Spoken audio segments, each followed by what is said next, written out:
Hello, everyone. This is Naishad Gadani from Your Career Down Under, and welcome to our LinkedIn Live event, which we fondly call Your Career Care Package. Now, for those who are joining us for the first time, you will see Naishad and Caroline. We started this LinkedIn Live in response to our effort to help job seekers and professionals through these trying and uncertain times that we find ourselves in. We believe that as a career practitioners, I think there is a lot that we can do of which would be of service to the larger community. So in a way, we are documenting how people responded to COVID crisis, even for future reference to. So we feel that the work that we are doing and the experts who've been coming and sharing their ideas and insights with us are doing an absolute great service where we can look back through these recordings after a few years and learn a bit more about how did we respond to this crisis. I'm in India right now. Been locked down here, and it looks like that we'll be locked down for another 2 weeks as well. And then we'll be quarantined when I get back to Melbourne, which is a different story altogether. But so I welcome my partner in crime, Caroline Brown. She's still in Painesville. It looks like a very good sunny day out there. Yes, it's a little weather report. It is nice and sunny. So on the last day of Easter, so really enjoying that. Yeah. Excellent. Yes, that's right. This is then. I don't think so that people, at least in India, we don't see the difference between a Monday and a Sunday because we are all at home. When my son said that I'm not going to study, he said I'm not going to study today. He said that yesterday. I said why? He said Sunday. Oh, I said okay, all right.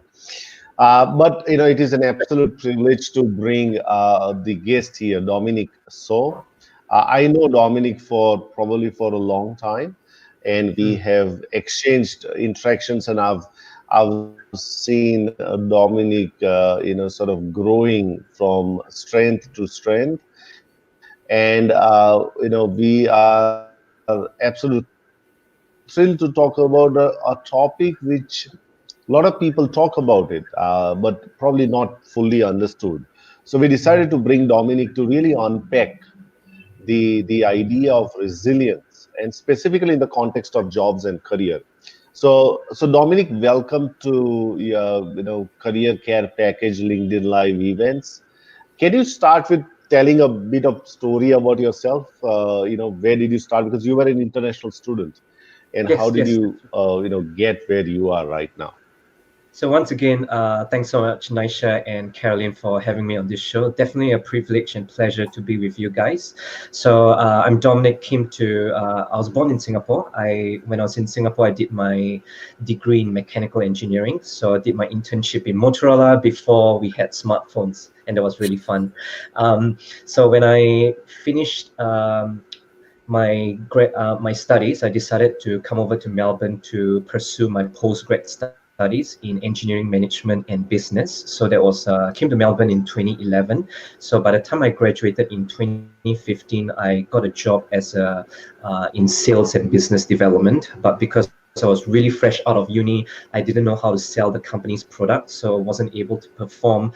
I was fired from my job, and I've also it was a tricky situation, and I've decided to revisit my dream of piloting as well, but that didn't work out as well. So when I was back in square one to find a job, I actually had to send out 126 resumes over the course of 1.5 years to eventually land a full-time role as a business and management trainer. So I'm sure you guys will have questions about the details, but basically this is my story of maneuvering in this whole job search situation to today, speaking internationally, working the RMIT careers team, speak at stage, and also being on this show with you guys. So definitely it's been a crazy journey. Well, let me tell you, being on this show is the pinnacle of everything that you have done. It doesn't get any better. Yeah. Actually, that's not a big problem. No, you'll have a great life. So, So Dominic, if we can, sort of, start to talk about resilience, so I want you Yes. to really, unpack that idea, and also then talk to us about, because it looks like that you came as an international student. Now 2011 was probably not a great time, because the global financial crisis was still there, so I think there were less jobs, and for international graduates, because of the visa conditions, it's not an opportune environment. But then still you kind of persisted through that. So I want you to really unpack the idea of resilience. How did you develop resilience within yourself to find and end up doing what you want to do? Perfect. So I think the baseline of resilience itself, most people think of resilience as, for example, like fundamental mental toughness, so persistence and perseverance. So that is really important. But I guess a new way of looking at resilience is how to actually thrive in an adverse situation, because you don't just want to go through a crisis and just scrape by, because we will eventually get out of this pandemic. We'll get through this recession, but how you turn out on the other side is totally up to you as to what you do right now. So I guess when I graduated in 2013, the jobs market for engineers wasn't the best, because in Victoria and in Melbourne right now, if you're an engineer, it's a perfect opportunity. There's so many construction works, building projects, developments, the Westgate Tunnel, the different level crossing removals and all that, the tunneling projects, the Metro City Loop or something. So there's a lot of things going on right now, which is amazing for the engineers. But back then, it was so hard to get an engineering job. It's like squeezing milk out of a lion. It's that hard. And back then, employers weren't that open to international students. So if you didn't have your Australian citizenship or your PR, it was really difficult. So I guess my takeaway from that was explore your options, control the controllables. What I did differently was because I knew that getting an engineering job was really tough, I decided to pivot. So if I can't land an engineering job, I was thinking of what else can I go into. So because I was really passionate about speaking to people, empowering them, that was how I got the business and management trainer role, and that was how it led me to this careers position in RMIT, and also speaking to people all around. So the first takeaway is always make a decision that whatever you're going through, make that choice, make that commitment that you will press on. You'll not only survive, but you'll find ways to thrive in that adverse situation. One of the things if you don't mind if I jump in, Nesh, but one of the things I was watching your TED talk, which is absolutely fantastic. So if anybody hasn't watched it, do check it out. But one of the things I found really interesting was you said you started a career magazine without much sort of background in that particular area. That's right. Did that help you make the pivot? What was the idea behind doing that? Oh, okay. Yes. So the whole idea about the Careers magazine was because when I was still in the midst of the job search itself, when I was thick in the midst of getting rejected by employers and all that, I thought, why not do something different to actually help yourself stand out? And so I started a magazine with a friend. And because we also knew that other people were in the similar situation, struggling to find work and trying to navigate this whole employment space. So we created a print and an online version of the magazine. So within 6 months, we actually managed to put it forward to about 3,000 to 4,000 students in 6 Victorian universities.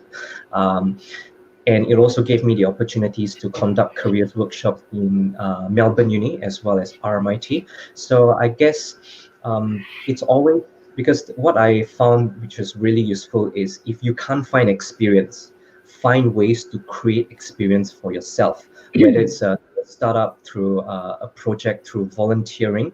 That is, if you can't find work through the formal areas like an internship or a part-time job. So try to find ways which are a bit unconventional and out of the box. So as a result of that magazine, that was actually how I managed to differentiate myself. Because I had a magazine, I literally went to the job interview with the magazine as proof that I'm really passionate about investing in people. This was what I managed to do, and this is why I want to work for XYZ employer. So did the magazine, was that a way of sort of you becoming the expert in careers or finding a job and connecting people, and is that what that sort of demonstrated, do you think? I think at a point of time, we were still, the irony was that we were actually jobless when we created the Careers magazine. So what we did was we just interviewed experts. So we just reached out to people on LinkedIn, get little quotes here and there. We actually scanned the internet and got the best articles, put stuff together. And then, so it's basically just pulling things together and sharing what we found out so far, not really seeing ourselves as the expert, but just helping one another out. And amazingly, people were on board, people were supportive, and people were actually inspired by this whole thing. People got served by it as well. So it's coming from a position of service as well. Yeah, it's a fascinating story, and it's really, I mean, it's such a great tip. I know you've got a lot of other things to share, but just on that, it really is a great tip for people to follow. And Nashad, you've been talking about it for we've been talking about what are you curious about? What are you personally struggling with? How can you dig deep into that and learn? And you don't need experience. You just need to be curious and basically to have a go as well. So yeah, fantastic work. So and I think one thing, if I may, just to add on that, is I think when you're going through a crisis or an adverse situation, this is also stacking on top of the resilience piece, is that if you start to look beyond your own challenges, sometimes it really helps your situation. It will make the journey a bit easier because it helps you to put things into perspective. You will realize that you're not the only one, and that when you actually reach out a hand to help someone else, everyone wins. Yeah, fantastic. I think that part of the resilience, is also, a lot of people say it's the ability to bounce back. Whether you are able to, how quickly do you respond to those things? Now, obviously, the bouncing back is a lifelong journey. Sometimes you bounce back in 5 seconds, and sometimes it takes 5 months to 5 years for people to bounce back. But I think the whole purpose of this talk and bringing you is to let people know that that it is your own journey too into that. You can't really compare that someone bounced back after X amount of time, and I need to be able to bounce back. I think the whole idea is to be able to learn, apply the learning, and trying it out. I think one of the things that I can get from what you said is that even though you and your friend were looking for work, unemployed, but you were also thinking about how I could be of service to people. And I think that is, in my view, one of the way that can pull you out. One of the way that it say, you know what, there's something that I can do. I can, I've shared this with people that even, as of now, even I'm also asked to go on an unpaid leave, in my full-time work there. So it means that I may not even return to my work, in a full-time capacity once I'm there. Now, is it hurting? Absolutely, it is hurting. Is it a great place? No, it's not a great place to be in. But what I feel is that by doing this, I get that different perspective from people, and that is also, in my view, one of the way that people can build that resilience, isn't it? Yeah, totally agree. Yeah, and you mentioned also in your TED talk about surrounding yourself with the right people. Can you talk through what you meant by that? Because I think, that's what you're kind of alluding to as well, Naish, is, who's around you when you do all of this. Like the LinkedIn Lives serve a purpose for us as well, because we get to speak to great people like you. But yeah, how did that help you get through that time? Or that helped me a lot. as well, so. Yeah. So the best analogy is if you are sick, you go to a hospital, you see the doctor, you spend more time with the healthcare professionals than other patients. Because if you just hang around other patients, guess what happens? You spread the disease, you stay sick, and everyone gets into this pity party, you know? So on one hand, I understand that it's good to find people who can literally sympathize and empathize with you, who are on the same boat. That's good. And at least you guys know that everyone's on this journey together. But on the other hand, the danger, if you just hang out with that group of people, you are not actually opening up your eyes to bigger perspectives out there. So you need to spend time to invest with people who are operating on a higher level than you, people who are doing better, people who are striving and succeeding in what they do, and also people who are in a position where you want to be, so that at least they can share with you the insights as to how you can get there. So it helps you get into a very good headspace, because if you just hang around with other people who are jobless and unemployed, you need to be very careful about the talk, the conversations and the narratives. It's usually like, oh, I'm just sitting behind the computer on sick again, being rejected again. You know, you get into this downward spiral, which is very dangerous. So meet with people who are inspiring, hang out with people who can lift you up to the next level. Very, very important. Yeah, fantastic. You're going to say something, Nash? I think in that context, the another thing that people have to be very clear of is there's a difference between sympathy and empathy. I think if you can elaborate a little bit more on that, because it looks like the same thing, right? It looks like that you are I'm sympathizing with you that you are unemployed, right? Then empathy is different to that, in action. Can you give us some differentiation between how one should look at, because there are many people out there who might be watching right now, who might listen to the podcast, is that they are also out there to help. I think these times everyone is trying to do something for someone.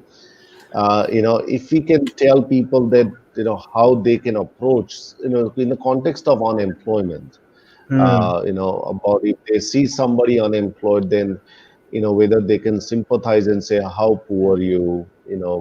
bad thing happened, and then versus empathy, which is probably a little bit more empowering way to look at that. Can you differentiate between them for us? I guess without going too technical, I think the best way to give an example, which I actually did just not too long ago, is so this gentleman commented on one of my posts on LinkedIn, saying that so he's of a mature age, and he feels that when he's in the job search journey, he feels that there are forces of ageism against him. It's really challenging for him. So I just told him, I'm sorry to hear about your situation. I think it might be tough for you, but I told him specifically that I'm not feeling sorry. I'm sorry about your situation, but I will never be sorry for you. Why? Because I do not want to go. I do not actually want to give him permission to go into self-pity. Because it's a fine line between extending a helping hand and empathizing, but we also don't want to go all the way into we don't want to go down the rabbit hole as well, saying that, oh, you poor thing, there's nothing much we can do about it, so let's just hang around, sit around and sing kumbaya and hope for things to happen. So it is a fine line. So I think it's being aware of this as well. Yeah, it's very easy to get dragged down, or to kind of enable people with the pity, because you are saying it is hopeless, and from your own experience and the experience of other people that it's not. And also, I mean, I think there's studies out there that show that if you approach a task with I can do that versus I can't do that, can be the critical difference between you actually being able to do it. So, and I notice that in myself in small things, so, oh God, I've got to do this, versus, oh, I'm going to give this a go, see how we go. So Exactly. Yeah. So coming in with the right attitude, with the right mindset, and the right mentality, it makes a lot of difference. yeah. Mm. I want to ask you about something else that you did mention in your TED talk, because I love this, and I try and do it myself from time to time, is that visualization. So visualizing yourself. I think you had a great saying that you were going to be the lion, not the gazelle or something. I don't know. Anyway, sorry to just chuck little references there, but the visualization of you being the person that is the driver, the person that can be making the decision. How do you use any particular kind of practical visualization tools at all, or is that just sort of an idea that you keep in your head? So there are two practical things you can do. The first is actually writing down your goals every day. So not just your to-do list and your tasks for the day, but also your short, medium, and long-term goals. So for example, and write them in first person active tense. So for example, I'm working in PwC as an established management consultant, very specific, as if you're already there. Write that down every day, because you are actually declaring that upon yourself rather than saying that, oh, I'm still a job seeker, just looking around. So the clearer the picture, the better. So that's the first one, write your goals down. The next one is, some people do have a vision board. So whether it's something pictorial, whether it's something in the written word, put it on your desk, put it in front of you, put it on your bathroom mirror, put it on your wardrobe mirror, so that wherever you go, you're literally seeing it. Because there is a subconscious or even an unconscious effect on this, because whenever you scan your surroundings, you're picking bits and pieces of information from your environment. So you want to lace it with as much hope and possibility as possible, so that you're constantly stimulated. Yeah, no, I love that idea. And I think I was reading an article. It was a guy that was a podcast with Tim Ferriss, and he had the cartoonist Dilbert on, who talked about how he wrote down 15 times a day, and I'm not sure how long for, that he would become a successful cartoonist. And what he said was that your brain starts to become attuned to those little opportunities that help you get there. I didn't know so much about the actual visual, where you're with those reminders as well. So. And then there's something I want to bring out. There's this part of your brain called the reticular activating system. So it pretty much helps you to filter out the information from your surroundings. So if you're in a shopping center, if you are hungry, your mind will guide you to only look out for food, because that is pertinent, that is relevant, that's literally urgent. So with regards to visualization, it's how you prime and position your mind, because if you think that life is full of problems and obstacles, guess what you'll find? You'll find problems and obstacles. It's a self-reinforcing belief. But if you choose to believe that life is full of opportunities and possibilities, success waiting for you to seize them, then that is what you'll find. So it's pretty much using your imagination as well, because it's easy for us to visualize the worst case scenario, right? We can all freak out, come out with our own stories in our head. So if we can already use that for the worst case scenario, why not use it for our desired scenarios?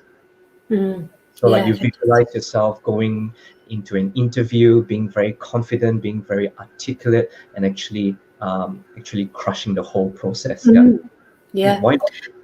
Yeah, actually enjoying the experience of what you're going to do.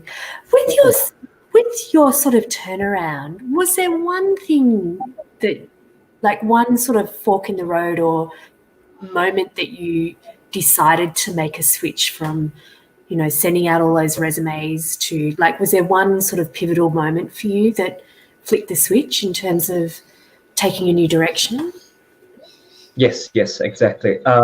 So there was this time where I think I must have been sending out my 300 to 400 resume, being stuck in that whole process. And my parents came over from Singapore to Melbourne for a holiday. And I remembered we were sitting in this Asian restaurant for dinner, and I was downright discouraged, disappointed, desperate even. So I just told my mom, just give me any job. I'll just take any job, anything that can pay the bills. I was so hungry for anything, so desperate. And then she just told me, don't think about yourself. Think about your future career. Think about your future family. Think bigger. Don't just think about getting a job just to pay the bills. Think about building something worthwhile and something meaningful. So because if you know my mom, most of the time she tells me to relax and to chill out, to enjoy life, to stop and smell the roses. But when she tells me to literally get my crap together, things are serious. yeah. So I made it my commitment and my decision that I'll never want to disappoint her again. So I just pushed myself all the way, took full ownership of my situation, held myself accountable, held myself responsible to things, and just giving my 150% in all that I did. Yeah, I think we might have lost Nishad into the. Oh no! Yep, we have. Well, he's back. Sorry, technical difficulties. So he's there somewhere. So what about in terms of doing your TED Talks and things like that? How do you get your speaking engagements? Do you pursue them, or do people see what you're putting out on social media? Where does all that come about? It's a combination of both. So both reaching out to employers, companies, and organizations to see how I can help them, and also them reaching out to me based on what I've done, based on referrals, based on word of mouth and all that. So I guess it's all about seeing how we can help each other during this time as well. And for example, if a company, a few of my previous speaking engagements, they were going through a change process, could be a restructuring or a transitional phase, change of management, change of leadership. So they just needed someone to come in to help their staff on the ground with some techniques and handles as to how to navigate this whole space of uncertainty. So that was how some of them got in touch with me as well. Yeah, fantastic. Naish, you with us? Are you back, Nisha? No. Welcome back. Did you want to jump in? Because I've been putting spotlights. Yeah, no. I've been listening, so don't worry about it. Only the video got cut off for some reason. Now, also the another element of resilience building, is that you have also kind of, I don't know how that contributes, but you've been very physically active too. You ran ultra marathon. I think I've ran marathon in last 10 years just by walking. I've never ran. So that's my my contribution to resilience. But so tell us, how did because running those incredibly tough sports, you got to push every day. You got to be able to push yourself physically every day. How did that help? And and whether that is, you consider that as one of the biggest contributor to how you see things and how things are unfolding for you? So very good points. So I think I only started the crazy physical adventures maybe past once I've overcame the 500 plus resumes and all that, because that was the resume episode helped me to build up foundational resilience. So I thought that because we live in a world of change and disruption, I thought, why not find out different ways to actually push yourself and build up this resilience muscle even more. So when I went into this whole endurance training or endurance running space, it's actually it's only physical for a bit, and then after that it's all mental. Because my biggest races, the 100 km plus ultra marathons, one of them I did it in 30 hours without any sleep. So it really tests every single fiber of your body, especially when you don't feel like it. So in my workshops, I share with participants for them to guess from 0 km to 100 km, at which point did I feel like giving up, or did I feel tired and I wanted to go home? The answer is -2 km. When I was in the car park parking my car before going for the race. I already wanted to go home and lie in my warm bed and just spend my weekend there. But I knew that there was a bigger race ahead. I wanted to put myself out there, so I just did it, whether I felt like it or not. And the whole lead up to this massive race, you literally have to run a marathon to train for an ultra marathon. So I did like a few 42 km marathons, a 50 km marathon as well to prepare for this 100 km one. So it definitely trained me and for a lot of things, because there is so many things that could go wrong. You need to plan, you need to manage your energy, you need to push yourself as well. And I think the biggest learning from this is staying on the course and being committed to something, because this current day and age, especially in this the modern Western world, it's easy to give into instant gratification. It is easy to say that you want results, you want it now. It's easy to set New Year's resolutions, but whether you actually fulfill it, it's a different journey. So a lot of people don't understand that success is actually a long game. To attain overnight success, you might need 15 years, you might need more. It doesn't appear just like that, but it's the summation and the accumulation of small, consistent efforts compounded over time. That is how you become successful. So did you find from doing those ultra marathons that then gave you a bigger burst to do different things from what you've learned about yourself? Or yeah. Exactly. So especially doing things which you don't like to do, doing things which you're scared to do, doing things which are hard. Because one part of the training, I forced myself to wake up at 3 a.m. Just to drive to the 1,000 steps to start my race at about 4:30 or 5 a.m. And it was pitch black. Every single, my body didn't want to do it. So it's once you actually are able to discipline your mind, moving forward, you can apply it in other settings as well. So for example, right now, the easy thing for people to do while being at home, while being stuck at home, is to just sit in front of the couch and watch Netflix. Every one of us is guilty of that. But the harder thing to do is actually disciplining yourself to invest in your skills, in your expertise, in your knowledge, to actually learn something, so that when you get out of this pandemic, you are actually smarter, you're actually more skillful. So it's building up that discipline muscle, which a lot of us do struggle in it, because we're all human. I was just going to say, with doing things like training for an ultra marathon, is the before worse than the do? So, you go, I don't want to get out of bed, I've got to do the 1,000 steps, but when you're actually up, is it better? Like it's more sort of fear of how horrible it could be versus actually the action of doing it, or am I missing the point? That's a very good point, because a lot of times where we face a seemingly daunting task, we tend to back down. It's easy to give ourselves excuses, to let that little voice in your head say that, oh no, maybe try it tomorrow. Maybe you're not up to it. Maybe it's out of your league. Those negative and small talk in your head. So it's once you're able to see that big task, you actually segment it. You break it down into smaller bits and pieces, and then you just make the first move. All right. So if you are afraid of networking, just sign up for an event. All right. And then you got your first achievement, and then you can the next one and your next one, and so on and so forth, and then it snowballs from there. So I think it's all about segmenting and breaking down a seemingly impossible task into smaller bits, and then you build up momentum from there. Yeah, fantastic. Well, that inspires me, but unfortunately, I'm in lockdown, so I'm not going to, try and do. You mentioned no excuses. There's always the couch.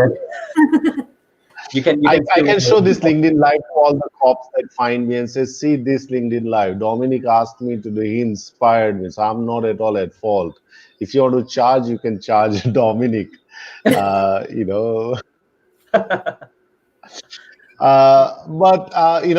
I, KB, have you got any question? I've got one thing that I just wanted to run. Yeah, I just wanted to say, how do you keep your dreams going now? Is it do you always setting yourself new goals, new things to achieve? How do you keep the momentum going? So you've got to keep setting bigger goals. So the biggest danger is people becoming complacency, people taking it easy. So obviously, take care of yourself, rest if you have to, take a break if you have to, enjoy life if you have to, because you must. But on the flip side, you also need to push yourself, because the moment you think you know it all, the moment you rest on your laurels, you rest in peace, because there are forces out there which can disrupt you. It's not just the pandemic that's affecting people. We still haven't seen machine learning and AI take away big chunks of jobs yet. So that is something which we must be aware. So always stay ahead of the curve. And how you can do that is, the moment you achieve your goals, you must set bigger ones, because that is how you stay hungry. That is how you stay sharp, and that is how you stay active as well. Because the moment you stop aiming for things, you start stagnating, and that is when you literally start to die. You don't have to stop breathing, or you don't have to end up in the grave to die. When you stop dreaming, when you stop growing, that is the sign of death. Absolutely. And do you still send out CVs? If I want to apply for jobs here and there, but I send out a different kind of CVs. So, for example, if I want to do, if I want to contribute to an article in a magazine, in a way, it's still a CV, because you're still pitching something. So there are a lot of overlaps. Yeah. So we're always selling ourselves. We're always putting ourselves out there. Yeah. Yeah. Fantastic. Yeah. Excellent. So that was the question that I wanted to ask KB. I think you covered that question.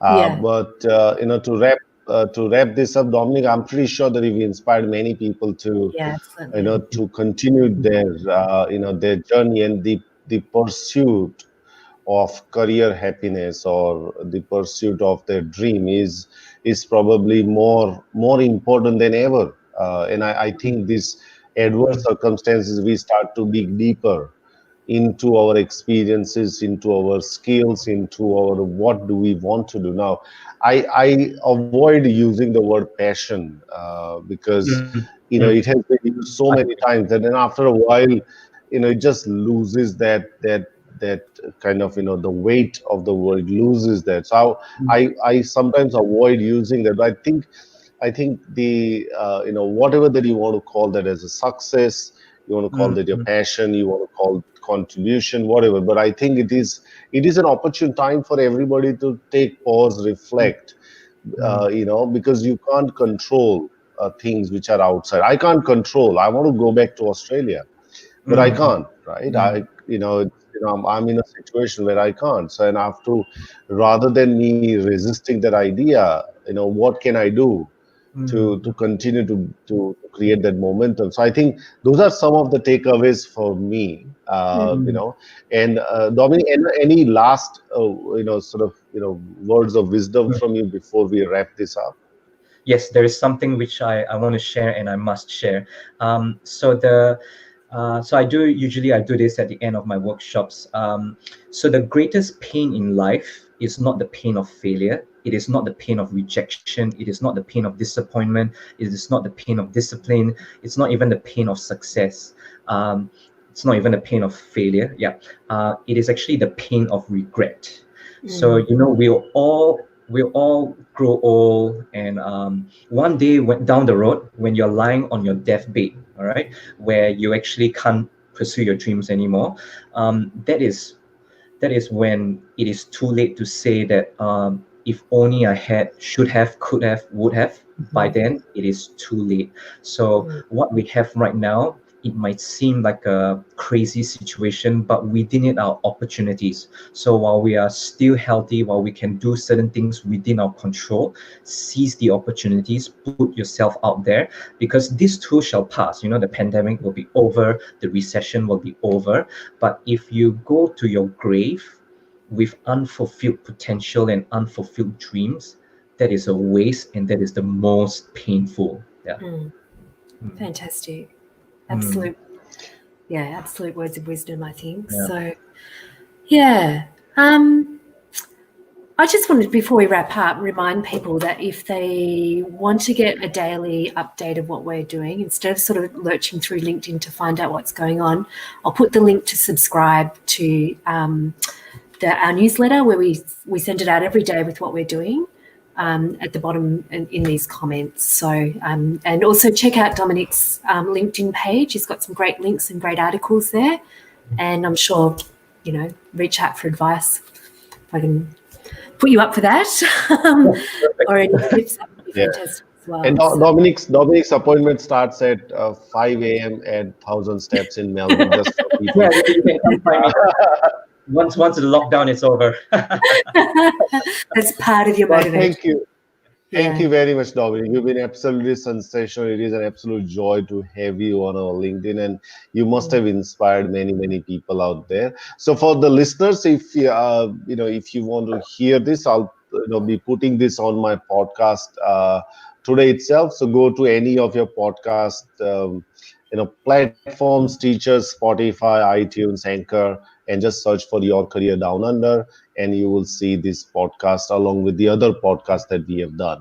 So we will see you again tomorrow, 3 p.m. Melbourne time and 10:30 a.m. Indian time with another guest, and we'll be talking about something else tomorrow as well. So until then, stay safe, stay healthy, and stay at home. Thank you very much, everyone.